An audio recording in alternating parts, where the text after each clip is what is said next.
గురువుగారు 3 గంటలు సినిమా చూసి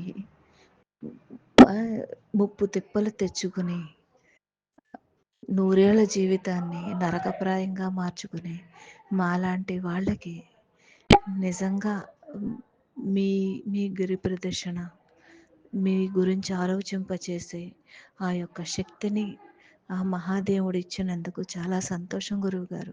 ఎందుకంటే సినిమా వాళ్ళని అంటే వాళ్ళు ఆ 3 గంటల సినిమాలో వాళ్ళు నటించినా సరే, వాళ్ళు నిజ జీవితంలో చాలా నార్మల్‌గా చక్కగా వాళ్ళ దైనందిన జీవితం, మర్యాద, గౌరవం ఎదుటి వాళ్ళ పట్ల ఆ యొక్క పాత్రలోంచి ఆ నటనలోంచి బయటకొచ్చాక వాళ్ళు మామూలుగానే జీవిస్తారు.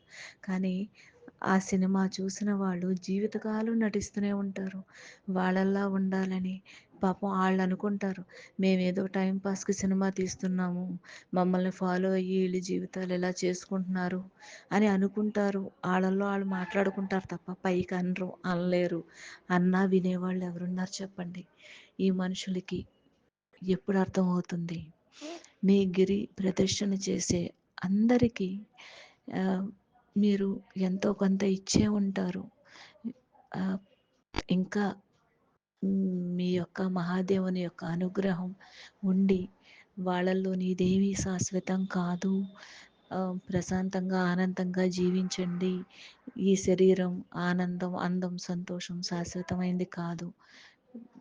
ఎవరిని బాధ పెట్టకుండా, నువ్వు బాధపడకుండా జీవించు అనే తత్వం వాళ్ళకి అర్థం అవ్వాలని మీరు వాళ్ళని దీవించాలని కోరుకుంటున్నాను గురువుగారు.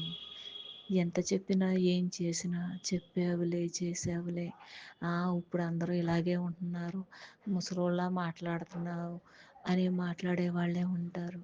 ఏ వయసులో ఆ వయసులో అనుభవించాలి.